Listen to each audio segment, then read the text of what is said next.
when it comes to astrology, you're just a powerhouse. Would you say that our lives are written in the stars? First point I want to make is that the universe is always working for you. Astrology can showcase to you what your karmic lessons are. How can we learn about trauma through our birth chart? You actually wrote that. You are a soul having a human experience. And not only is it written in the stars, but it was written in the stars by you. Chills. Yeah. I have chills. Speaking of discomfort, I wanted to ask about Mercury Retrograde. What is it? Tell me about it. Manifesting on eclipses, you're kind of playing with some shady energy. Is this coming with me or not? It can feel like a death and rebirth portal because we have to let go of things that aren't serving us. Here's the map, but here's your car with 4 flat tires. So why don't we deal with the car? The Mindspo podcast.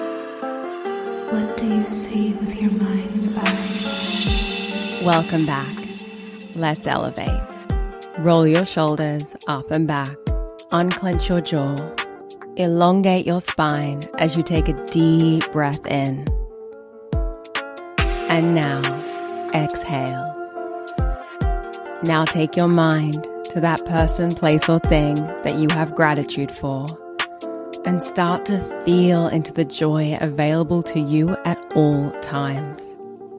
Elevate into a higher vibration as we expand together and dive into this conversation. Welcome to the Mindspo podcast. I'm your host, Rochelle Fox, and today you are in for a treat because I'm joined with the one and only Sarah from She Sees the Stars. Now, Sarah is an artist, a writer, an intuitive astrologer, and a spiritual teacher based in Bali. Sarah has a talent for blending tangible spiritual tools and psychology-based principles into her work. She's practical, spiritual, and magical, all at the same time. You can think of Sarah as a vessel for the cosmos. She's here to guide you through the process of seeking a deeper meaning and truth to life. And today I am so excited for her to guide you through Astrology 101. In this conversation, we literally talk about it all. Sarah demystifies astrology, we talk about eclipse season, we untangle what to do and what not to do during something like Mercury Retrograde. She explains the elements of each star sign, when to manifest with the lunar cycles, and how you can use astrology to better understand yourself and your purpose here on Earth, and so much more. I know you're going to get a lot out of today's conversation, and I'm so grateful to be able to bring Sarah's wisdom to you. And I wanted to mention one thing before we dive in. Having guests like Sarah on this podcast is made possible through you and your support. So if today's episode or this podcast has brought you some value, it would mean the world if you just took a moment to rate this podcast 5 stars wherever you're listening. And then just leave us a written review on Apple Podcasts or on our Facebook page. This way we can continue to attract amazing guests as we grow. With all that said, let's dive in and download some of Sarah's wisdom. So I am here joined with She Sees the Stars, Sarah, for Astrology 101. But before we kick things off, I would have just given you a big rap about being an astrologer. But other than that, I want to give you a big rap about being an incredible friend. Oh, likewise. So I know we're going to talk about astrology today, and we're just going to get into like your wisdom in that realm. But we're not our jobs. We are souls having a human experience. And as a human and as a soul, you're just a beautiful person. And you've been such a big part of my journey here in Bali and in life to me and my partner Sol. And you were one of my first friends in Bali when I moved here. I have goosebumps.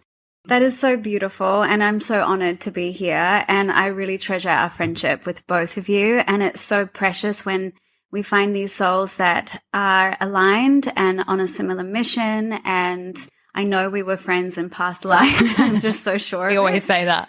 I am so stoked to have you here. So you have been such a guide in my life and just trying to figure this life, soul, earth school kind of situation out.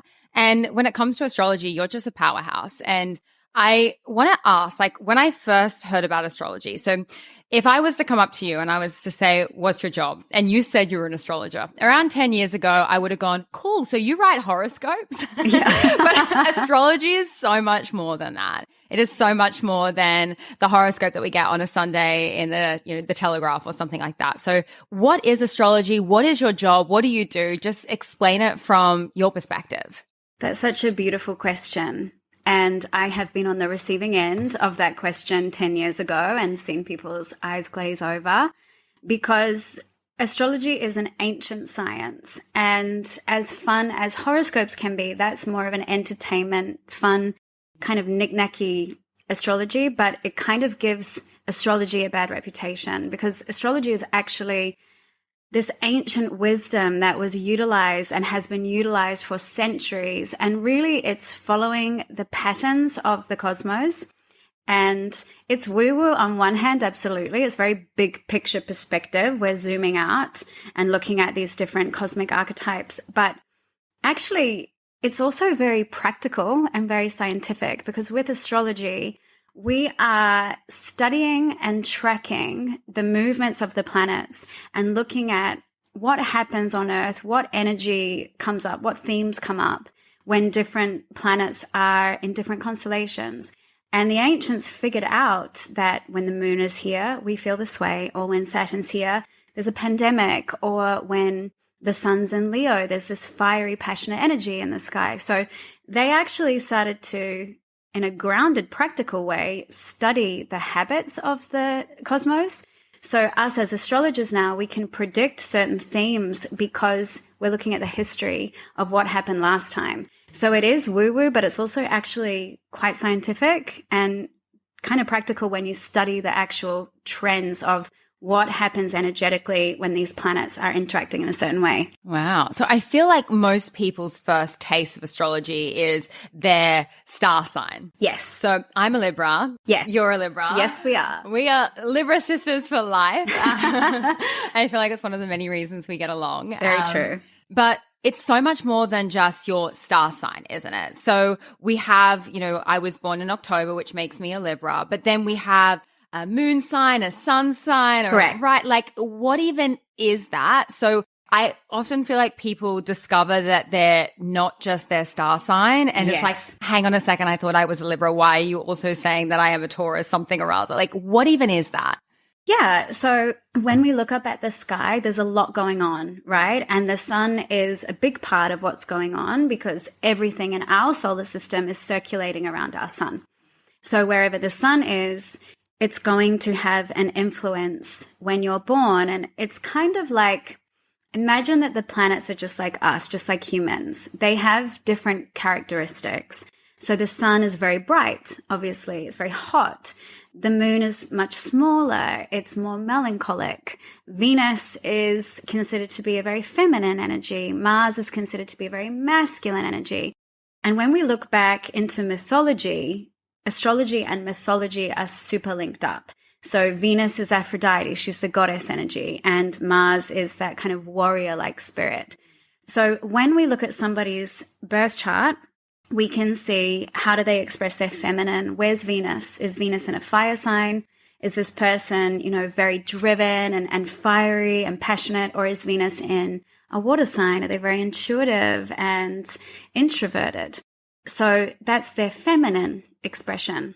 Their masculine expression could be maybe diminished. Maybe it's in a sign where Mars doesn't want to be, or maybe it's in Aries and their masculine expression is super hyped up in this lifetime. So, of course, the sun sign is a big part of somebody's, what we could consider to be their identity, their personality in astrology. We have so many facets. We are like a diamond. We're multifaceted. And when you look at a birth chart, you can kind of combine those facets. And I think it's actually important for us to look at our birth chart, because your sun might be in Libra, but you might have 9 planets in Aries. So if that was the case, you're not going to really identify so much with your Libra placement, because there's so much gravity in Aries for you. So when you look at the birth chart as a whole, you start to see the full spectrum of the diamond with all its different facets. And a birth chart is essentially, so all of us have a birth chart, right? So Yes. we're born and you find your birth chart, my understanding, by finding the exact minute you were born. Yes. We still do not know the exact minute I was born. I know. I'll never forget So sad. when you told me that I had to figure this out. I sent a message to my dad and to my mum, and I sent them both the same message. They both took around a week to respond.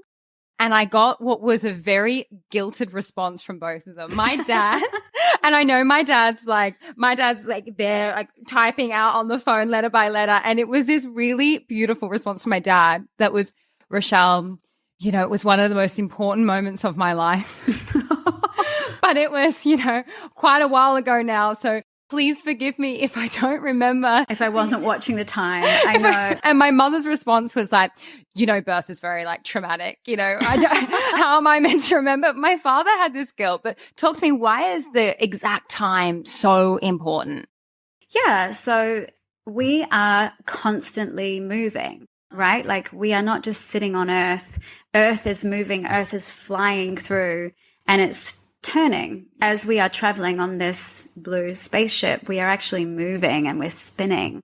So someone who's born at 8 a.m. and then someone who's born at 8 p.m., from that spinning of the Earth, the sky is going to look very different because we're moving all the time. So we need your birth time so that we can kind of pinpoint when you were born, when you came out into this world. What was the imprint of the sky at that minute when you came along? But someone who's born 12 hours later, the Earth's tilted, it's changed. So the skyscape is completely different. So it's like a photograph, essentially, if you were photographing the stars when you were born, and then you're mapping that photograph to figure out different elements of a person. Exactly. And I guess the way you described it, and let me know if this resonates, to me, when you always talk to me about planets, I feel like it's like the planets have personalities. Yes, they do. They have their own personalities. They have their own vibe. It's kind of like these people in the stars. They have archetypes, and that's why mythology is essentially the archetype. So Venus is the goddess, Mars is the god of war, Saturn is very much around like karma and tough love. So Saturn, wherever Saturn is in your birth chart, is going to show you where you have challenges and difficulties. So you're right, they do have these different personalities, and that's how we can see someone's karmic journey on this lifetime, is kind of look at, where's Saturn? Like, where's your challenge? Where's Venus? Where's things lucky and beautiful for you? Where's the moon? How do you process your emotions? And it is like a jigsaw puzzle. We put all the pieces together to get that final overall image. And there's no two that are the same. There's no two birth charts that are the same, because we also take into account, of course, the birth time, but the birth date and the birth location. For someone to be born in that exact location with those exact coordinates at that exact time is pretty much impossible unless it's twins with a C-section. And, you know, then their lives would be very aligned. They would go through similar journeys. Yeah. So would you say that our lives are written in the stars? Like, what's your interpretation of that? Because I'm being really transparent. When I first met you, I remember I even chickened out of our first reading because I'm such a big believer. One of my core foundations have always been like, I create my own reality. You create your own reality. And I remember I had this fear, and I think that that's something that I feel like a lot of people can relate to, this fear of astrology. And you have cleared that up for me in such a big way and kind of dropped that, like that fear that I had. But for someone that's kind of, you know, in that, like, how do I feel about this? How would you describe that? How do you kind of make peace with that? A great question. So first point I want to make is that the universe is always working for you. It's never trying to punish you. It's not ever trying to hurt you. It's always working towards the evolution of your soul. So it's all about evolving, your soul's evolution. And in astrology, we believe in reincarnation. So we believe that we come here to Earth School to work through these different karmic lessons.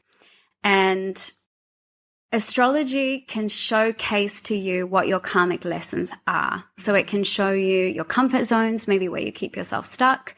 It can show you your gifts and your blessings in this lifetime, your talents. It can determine what you look like. It can determine your likelihood and your tendencies of how you want to express yourself in this lifetime.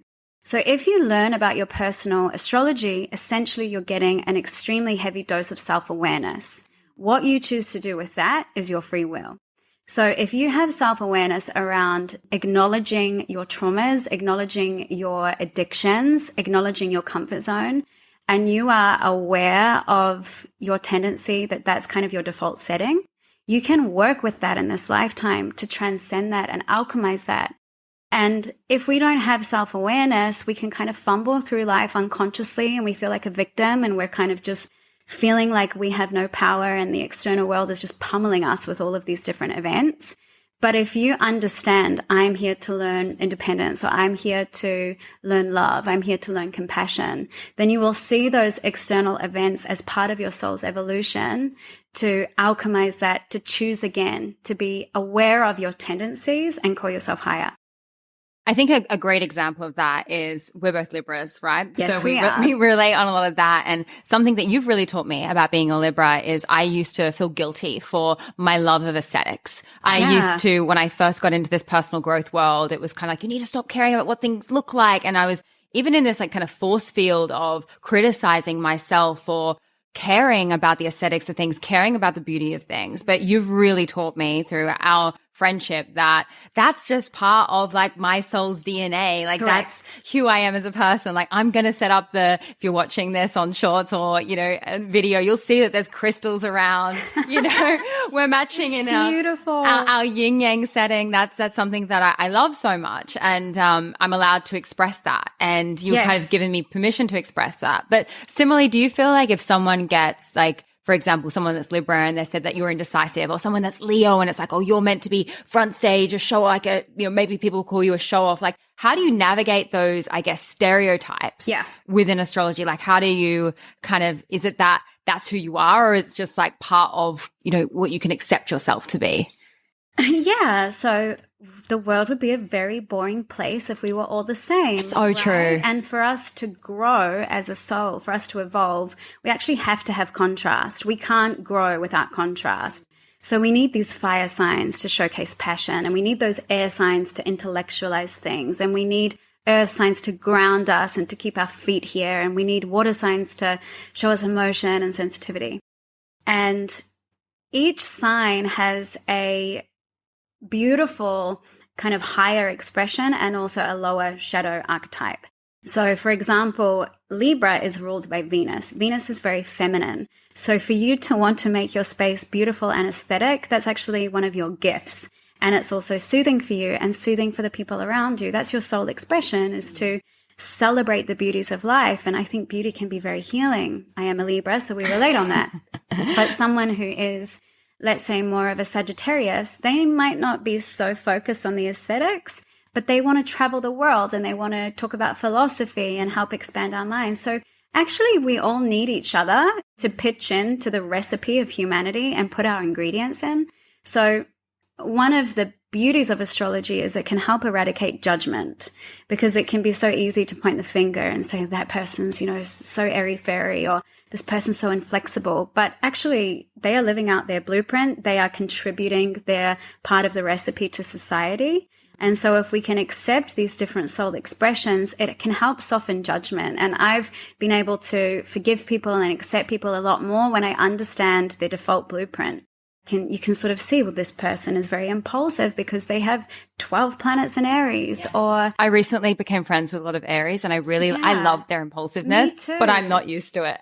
It's our opposite sign. Yes. So Aries and Libra are complete opposites. So we can learn a lot from them, and they can learn a lot from us, but we can trigger each other. Yeah, so interesting. And I feel like we can also kind of really balance each other out. Correct. Yeah. Yes. Classic example, one of my other closest friends, Megan Rose Lane, is an Aries. Love her. And she's like a firecracker. Powerhouse. I love her. But it's so interesting because I feel like we work so well together and we complement each other so well because of that energy. Dream team. Yeah. I mean, it is covering the full spectrum. Libra and Aries are opposite. Pisces and Virgo are opposite. Like, if we can bring in both extremes of the energy field, it does make a beautiful balance. I feel like the thing that I really love about astrology that you've kind of taught me is that how it can help people make sense of other people, like you said. Yeah. And I never forget when you did Soul's reading.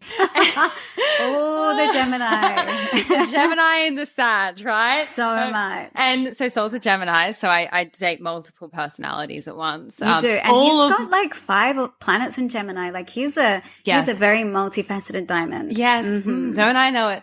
And all of my friends and his closest friends, like I have like 5 closest friends that are Geminis, and I'm just like, I am forever collecting Gemini memes and just like absolutely giving them shit all the time. I love them too. But I think what's so interesting is I remember you told Soul after you did the reading, he's like, ooh, you don't have any earth in your chart. I was like, that explains a lot. Yes, it makes a lot of sense. I don't have any fire in my chart.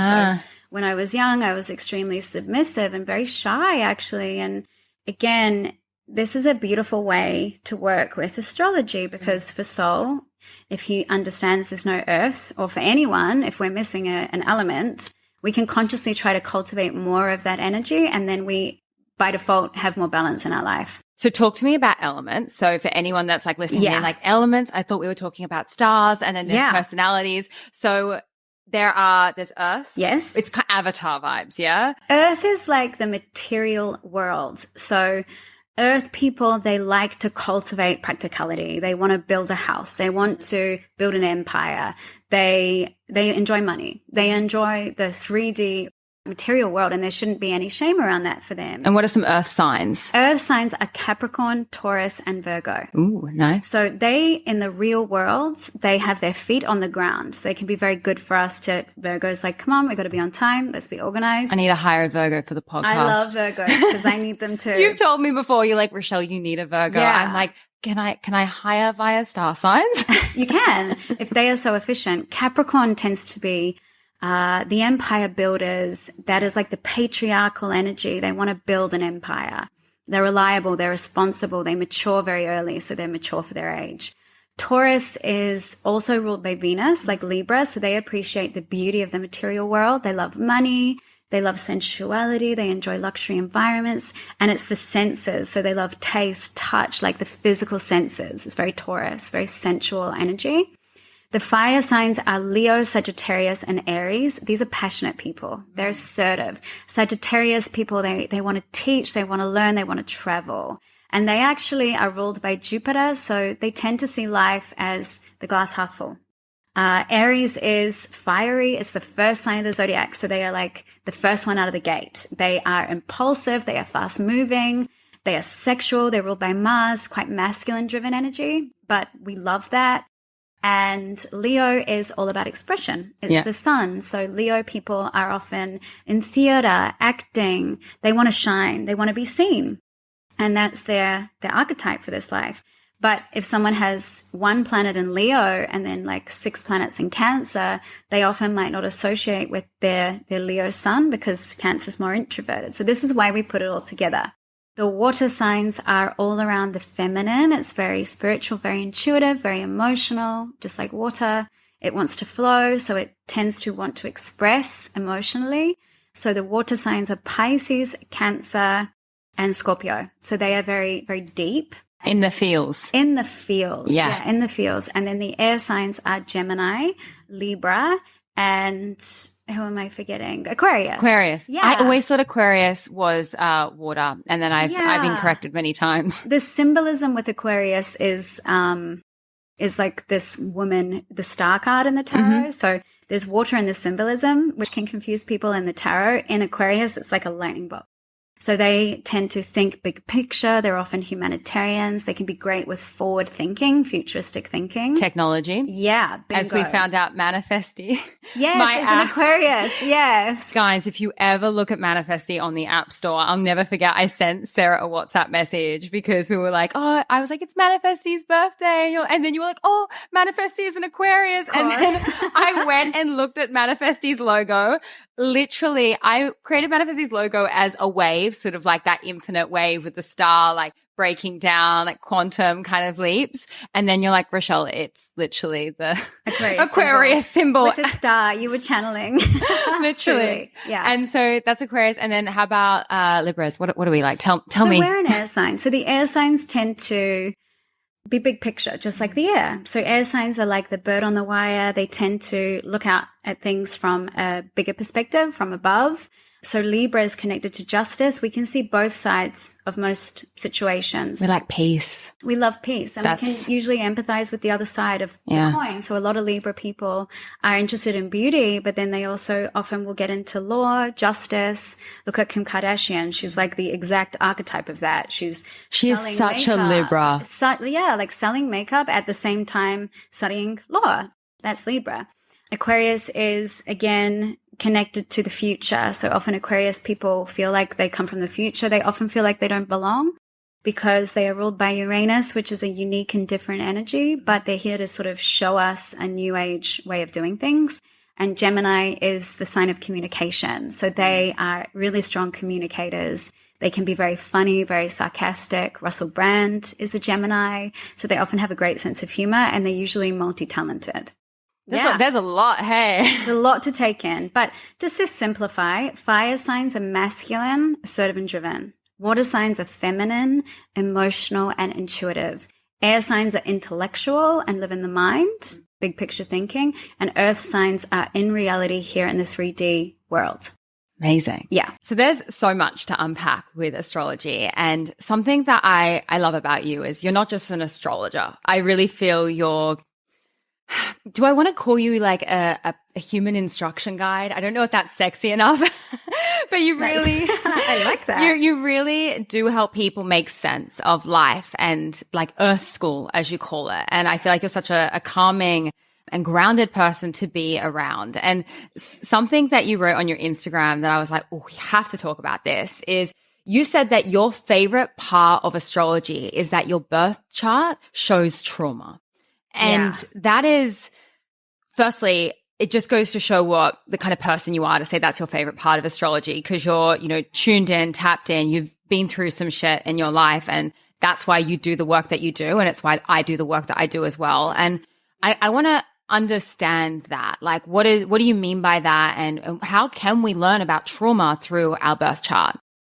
So your birth chart indicates karma and karmic lessons, and there's certain placements that we can pinpoint for that specifically. So we can look at where Pluto is, where the South Node is, etc. And I don't want to get too esoteric, but when you dive into the birth chart and you can see your past life and the themes of that and what you're here to transcend, it can, first of all, make you feel very seen and very validated in your experience, meaning so often as human beings, we live with a lot of shame. We live with a lot of guilt. We feel like, did I do something wrong? Did mom and dad do something wrong? We feel like something is wrong, but actually everything is divinely orchestrated for your soul's evolution. So nothing is wrong. You are literally here going through the motions to help you evolve. And, when you go into that and you see the accuracy of astrology and you can see things like sexual abuse or, anxiety or mental health stuff, it can really validate for you that you're not actually doing anything wrong. You are going through the motions of your blueprint. And we can't erase those placements. We can't rewrite it, but it can be very validating to know that this is part of something that your soul designed to help you transcend and integrate and essentially evolve. So when you see your trauma in your astrology, the accuracy of that can be very profound because it's extremely accurate. So initially people feel very, very seen. I know that's how I felt, was like very seen on a deep level. And then through that, you can start to work with the self-awareness of your karma to alchemize the challenges that are written in the stars. So again, back to your question of, is your destiny written in the stars? Certain themes of your life, yes, they are. But how you choose to navigate those is completely up to you. And so you have free will on how you want to drive the vehicle. And it's so profoundly healing. Wow. Talk to me about like your understanding of victim mentality and how we can use the stars to kind of step out of that victim mentality and rather than feeling like a victim of our circumstances, become, conscious, empowered creators of our reality. Coming from someone that definitely was in victim mentality for years. When I first started my healing journey, I, really felt like a victim of all the things that had happened to me in my life. And I was in that poor me, look at me kind of, mentality. And since then, I've really stepped into this creator role. And how can we use astrology to help us get out of that? Because I feel like the role of being the victim it's something, one, that I feel validates a lot of people. A lot of people feel validated by that and they get energy from that. But in the long term, it's kind of like a short-term validation. It's a short-term friend that helps us for a little while, but it's not really there to serve our evolution. Correct. So yeah, just talk to me about that because I feel like you have such a great understanding of that. So I'm a big believer in the universe is far more concerned with your evolution than it is your comfort. Oh, and snap. The universe is not trying to keep you comfortable. And you didn't come here to Earth School to be comfortable. You came here to grow and evolve. So many people choose to kind of, linger in that victim mentality, often subconsciously because it's familiar to them. And actually to transcend that belief system, it takes work, which we both know is really worth it. But living from a belief system of I am a victim is only going to shine that out into your aura, into your external reality and be reflected back. And so the more we kind of emit that belief system, it's going to bounce back and validate that for us. When you look at your birth chart and you can see that your trauma was never going to be any other way, it was there, it's written, and you actually wrote that. You are a soul having a human experience, and your soul chose to come through and literally wrote this. So not only is it written in the stars, but it was written in the stars by you. Chills. Yeah. I have chills. So if you can remember that when you walk through the journey of humanity and being a human being, then everything that is presented to you is an opportunity for you to call yourself higher. And of course, this takes work. It takes strength. It often takes people like yourself to support and guide and mentor and hold the hand of us. But everything is energy. Everything is quantum. And negative experiences are not always bad. They feel uncomfortable, but they can be huge invitations to grow. And if we stay in that unconscious loop of I'm a victim, we'll just continue to stay in that loop.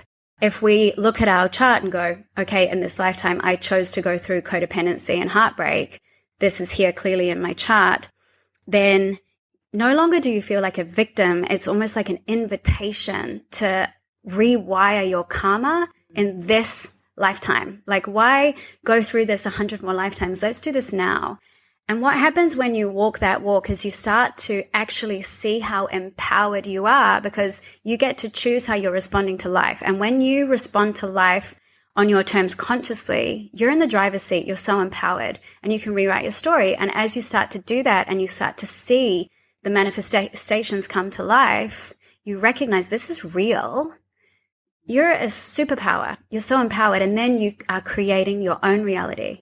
And understanding that all these external events and themes are portals for you to walk through, but you are choosing the narrative in your head. Something that just came to me is the invitation to be the alchemist. Yeah. It is really just like the call to be the alchemist of whatever cards you've been dealt and just to be the alchemist of that, to step into that empowered co-creator mentality. Yeah. Exactly. So, that's it. And actually we are all alchemists, but a lot of people choose not to be. They want the comfort. They like the comfort of the familiarity and they're actually choosing to suffer. Speaking of discomfort, I wanted to ask about Mercury Retrograde.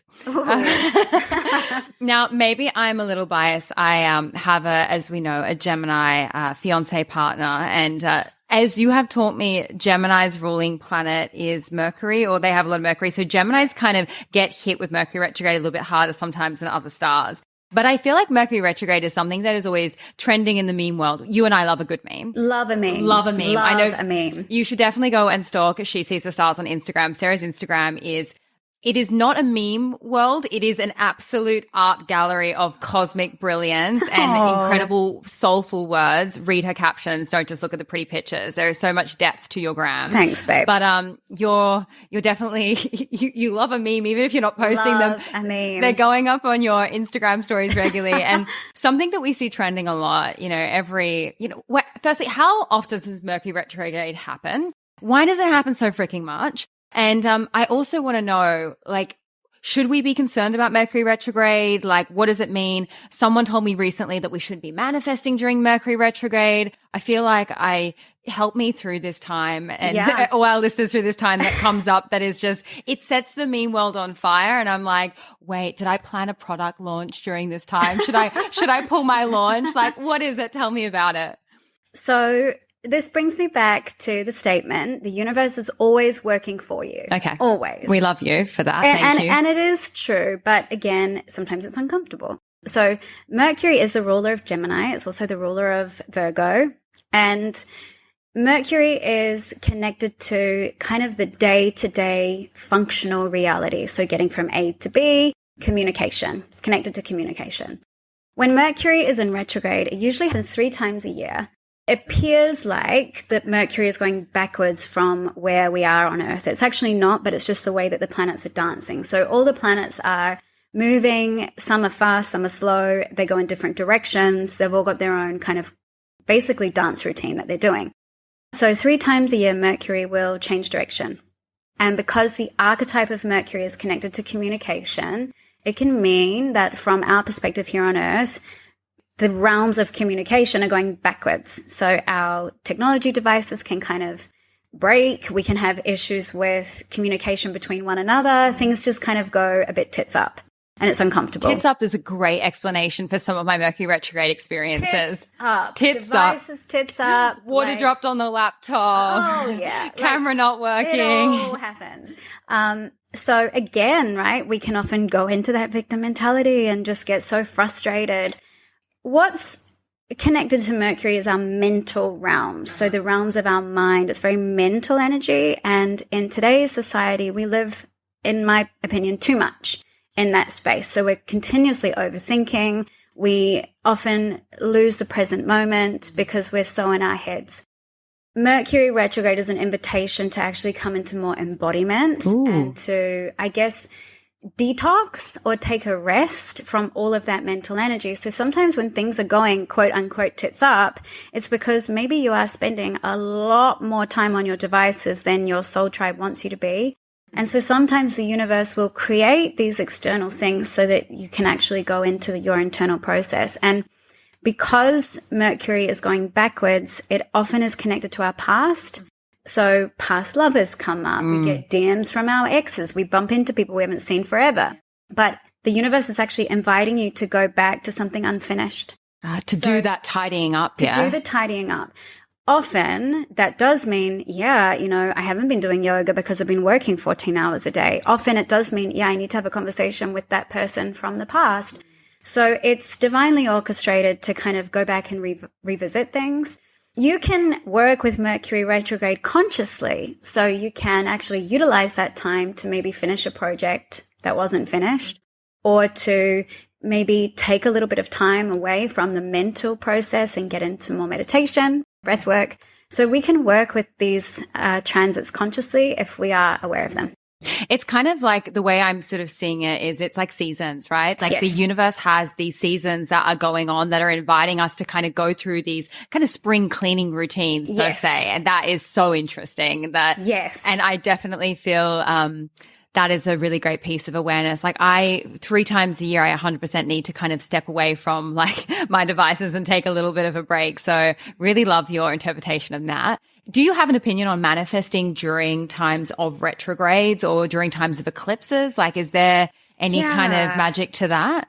So Life is magic. Yes. The cosmos are magic. I feel like if you ever wrote a book, it should be called Magic, Pray, Love, because you have just such Written a, or from like, Bali. or stars, prayer, love, because we're not getting into your personal story today, but you have such a fascinating, personal story. But I want to just ask about like the eclipses and manifesting.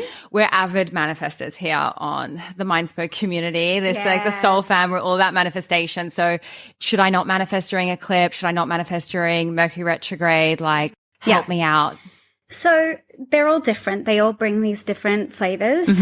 Mercury retrograde, because the focus of the mind goes to the past, it's actually not considered to be a lucky time to start something new, because our mind is energetically stuck on a loop in the past, or the universe is inviting you to go back to something that you've missed. So if we start something new on a Mercury retrograde, what can often happen is we miss something. And then when Mercury retrograde ends, we've got some things that we didn't quite see, or we see things differently, and we've changed our perspective in that time. With eclipses, what's happening is the Earth and the Sun and the Moon are all coming to an exact line, and we have solar eclipses and lunar eclipses. But often when we have an eclipse, actually the Earth is in the dark. And so here in Bali, Indonesia, they do a lot of protection ceremonies around that time. But if we're completely blocked from the sun, which is our life force, our God force, it's actually considered to be unlucky as well. So manifesting on eclipses, you're kind of playing with some shady energy. But manifesting on a new moon, awesome. Go ahead, do that. So yeah, let's talk about that. So I used to be an avid, so I thought full moon, witching hour, definitely the time to manifest, get out my crystals, do all the things that people... That's so beautiful. No, but I was when I first got into manifesting, I was like, oh my God, that must be the best time. You sort of cleared that up for me. So full moon's not the best time to manifest. New moons, though, are the best time. Talk to me a little bit about that, just like the energy of those two seasons. And yeah. So the lunar cycles are just so feminine. It's connected to us as women. So when we can tune into that, all our witchy magic can really alchemize. When we have a new moon, the moon is at the very beginning of its next cycle. So it's a time to plant seeds, and it's a really powerful time to manifest. When we have a full moon, the moon is in its full illumination, and it's the end of the cycle. So it's illuminating things in the shadows. So full moons actually usually are bringing light to our shadow. So often we feel kind of upset around a full moon, or think emotions bubble up because the moon is like a big torch in the sky that's like, hey, you missed this little thing. And as women, we can be very psychic during a full moon because all of the things in the shadows are coming to light. But full moons are a time of releasing energy. So on a full moon, our energy will want to cry. We feel called to have this emotional release. It's more a time of culmination and endings and letting go. So it's a powerful time to do like a letting go ceremony. That new beginning, it's those new seeds. So new moons are really powerful times for manifestation. Wow, love that. I love that too. And I wanted to ask, there's two things specifically about a birth chart that I'm so interested in. So you read birth charts as part of what you do. Yes. Right? But you do so much more than that, but you do look at people's birth charts and give them an analysis and kind of break everything down. For example, something that I find so fascinating about what you do is you don't just read a birth chart and like give them their kind of like soul's blueprint, but you also are able to look at what the stars are doing at a certain time. So this podcast launched at a very specific time, and I actually consulted you. Did, wise woman. Because there is a quote that I love from JP Morgan back in the day, and maybe you've heard this one, but it is, millionaires don't need astrologers, but billionaires do. Or millionaires don't use astrologers, but billionaires do. When I read that, I was like, well, I'm definitely going to be calling on Sarah more.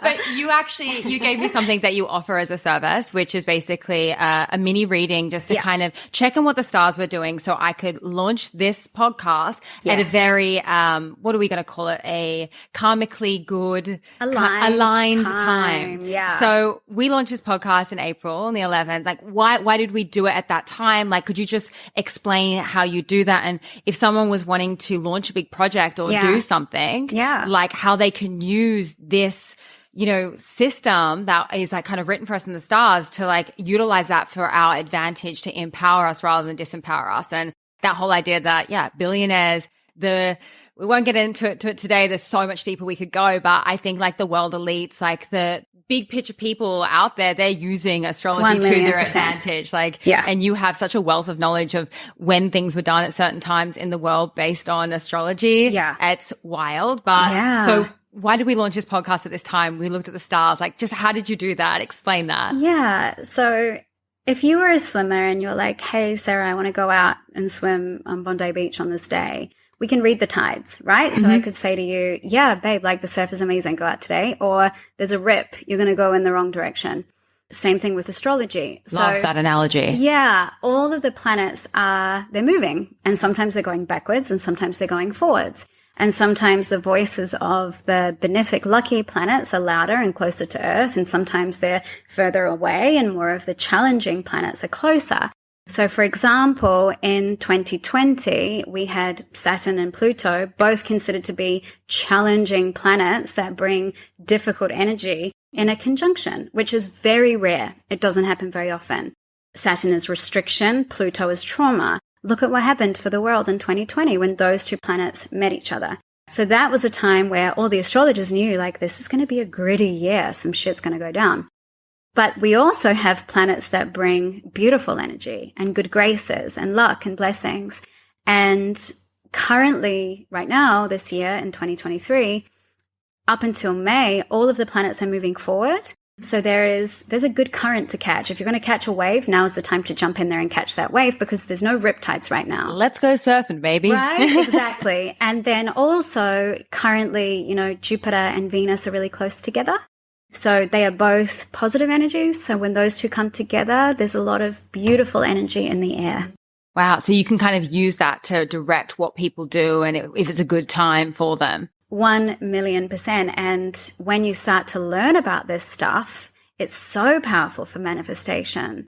Because let's say if you have Saturn in maybe your 10th house, so a certain part of your birth chart, that would be a really challenging time for career. It's harder to get an ease of flow. If you have Saturn in your 7th house of relationships, it can be a difficult time for relationships. But if you know that, then you're aware. So you can navigate those challenges and, again, not buy into a victim mentality. Maybe look at when Saturn comes out of that part of your birth chart and look at the positive archetypes of Saturn, which is maturity.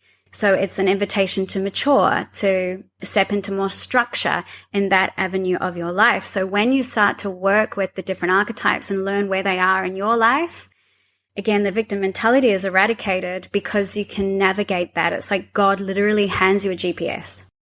So talking about Saturn, there's this thing called a Saturn return in astrology. And this is a bit of a big deal. Huge deal. I feel like it happens at a really interesting time.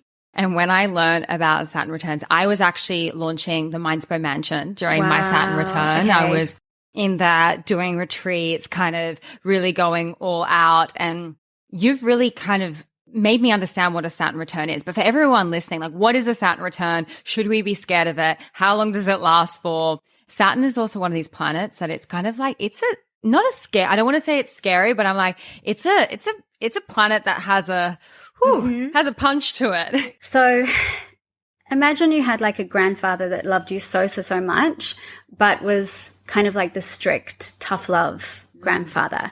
So it wants the best for you, but it's not like the fun, playful grandparent. It's like the strict parent that is like setting discipline and setting maturity. Saturn takes approximately 30 years to go around the sun.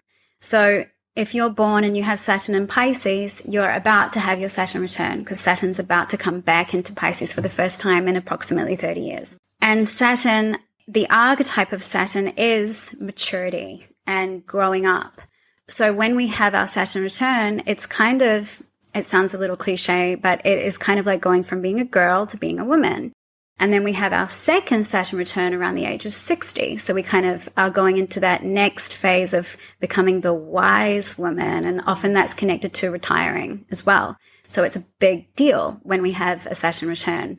But Saturn returns are notoriously quite challenging because you do have to review everything in your life and look at, is this coming with me or not? Is this coming into the next chapter of my life or not? So during a Saturn return, it can feel like a death and rebirth portal because we have to let go of things that aren't serving us. And if we're attached to those things, often the universe will remove them for us. And then it's really uncomfortable if we're not ready for that next level of evolution. Yeah, so it's often when someone moves countries. Sometimes it's when someone has a baby. Sometimes people get married, sometimes divorced.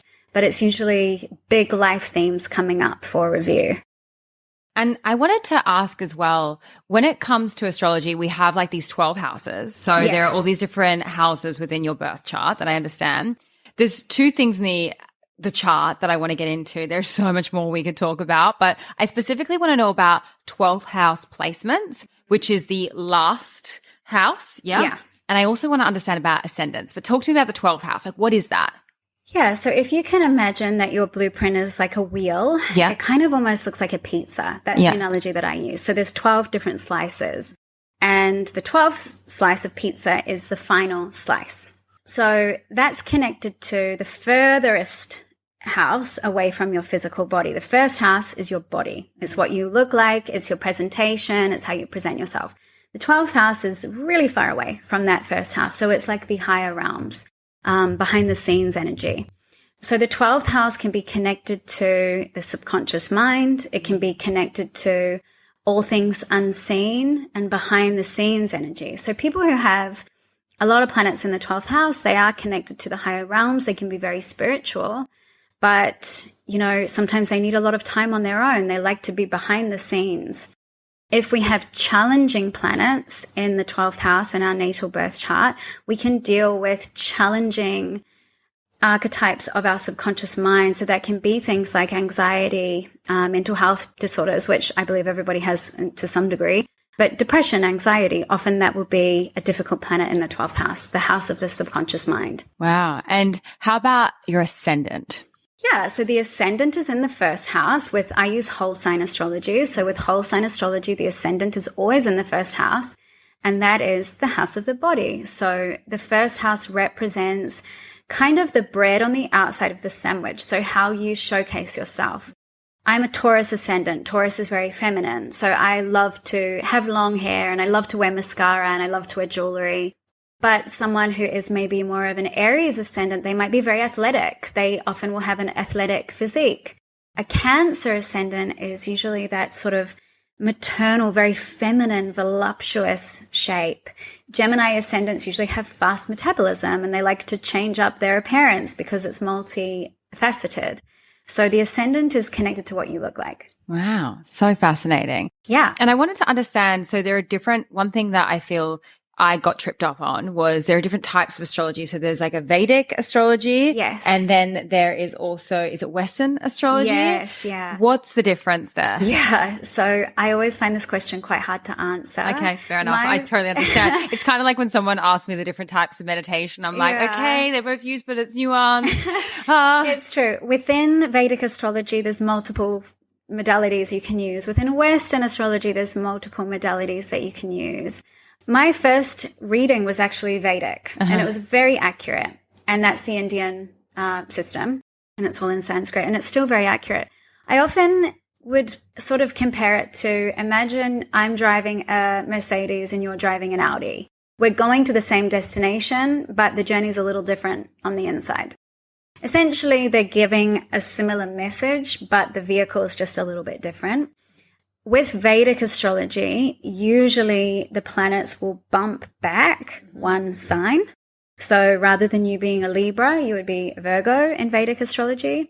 But they work in a very different way. They have something called nakshatras. So rather than 12 signs, there's like, I think it's 24 or 27 different nakshatras. So they can get very specific. Like they can tell you if you've got a mole on your left bum cheek. Like that's how specific they go. With Western astrology, it's still extremely accurate, but it is a different system. And Western astrology, I learned that one because I speak English and English is my first language. But I believe all of the systems can be accurate. It's just they're a different vehicle, I guess. Yeah. Wow. Fascinating. It's quite hard to answer that question. No, of course. Yeah. It was a wild card that I was just thinking about recently. I was like, what is that? Yeah. So I wanted to ask, if someone comes to you and they're wanting to just like kind of figure out what to do next in their life. Something I love about you is you never really give people definite answers. You just kind of give them like, kind of a vibe, right? And then they are empowered to like go from that point and make their own decisions. I think that's something that, if someone was kind of confused between like an astrologer and like a fortune teller, like what's like the difference there? With all due respect, I think fortune telling can be quite dangerous. Yeah, I agree. Because there's multiple timelines and people can get sort of fixated on certain things and, really stuck in their head.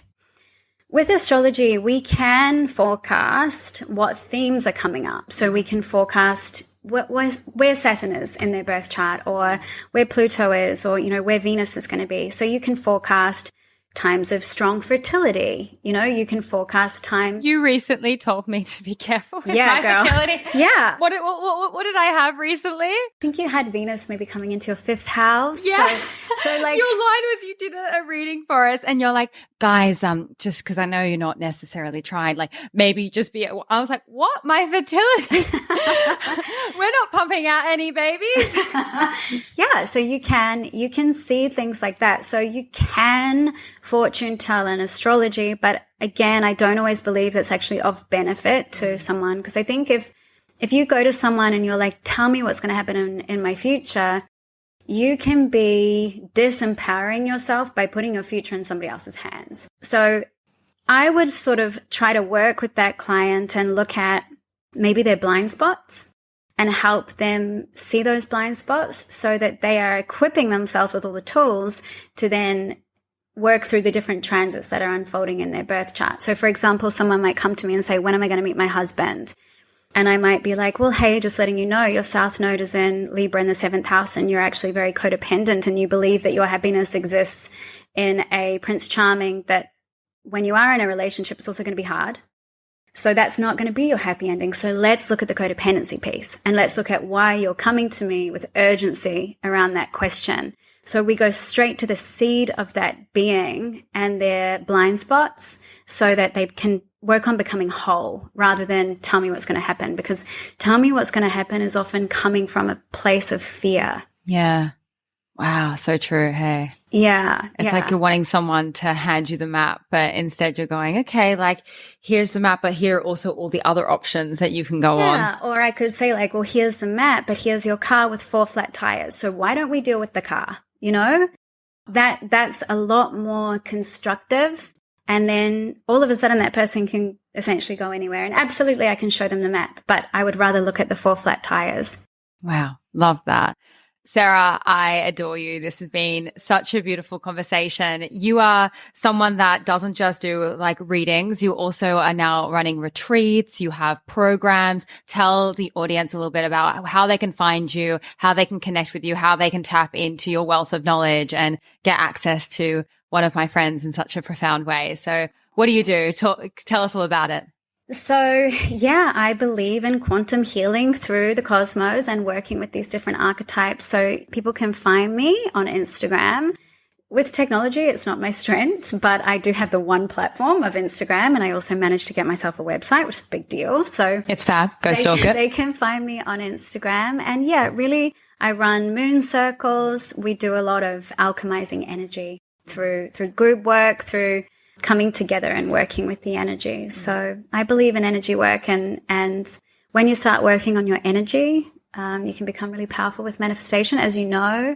So yeah, I'm very passionate about that. Just very aligned with you. I think we have a similar mission. I would also say to anyone listening, I think something that Sarah is, you're very good at feminine archetypes, that feminine energy. And I feel like you bring such a femininity to everything that you do. So when it comes to your retreats, like you are, running retreats and it's always a Venus theme, or it's like you work so much with this archetypal energy. Like you're so into that and deep in that and allowing people to kind of express themselves through these archetypes, which I think is really powerful. Thank you, babe. And I think we've forgotten a lot of this. Like when we look back over the journey of humans, that's how we used to live. We were so aligned with mythology and the cycles of the moon and the archetypes and Venus. And, you know, we've lost touch with a lot of that. And it's super important to me that we remember that magic and we continue to tune in, and because it is magic. And, you know this, you're a powerful manifester. When you start to actually learn how to work with energy, you can create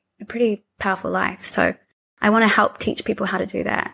Amazing. Well, you've definitely helped me so much on my own path. So grateful to have you here. So grateful to be here. Thank you so much for the conversation. If you listened to this and you loved it, make sure you rate this episode and subscribe to us across all platforms. Leave us a review. Go and stalk Sarah. Go check out She Sees the Stars on Instagram. Go and read her captions as well as the pretty pictures, because there is just a wealth of knowledge there, and the way that you're able to articulate things is just so beautiful. So I love you so much, and thank you for being here. I love you so much. You are amazing. I'm so grateful for this friendship, and I'm so grateful to be the first guest. Yeah.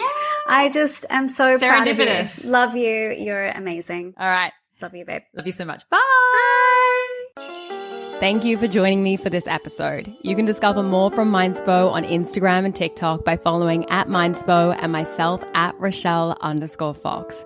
If this episode inspired you, then please pass it on and share the love. And if you're new to our world and you want to elevate your mind and step into your best self, then be sure to download our app, Manifesty, from the App Store and take advantage of the free trial.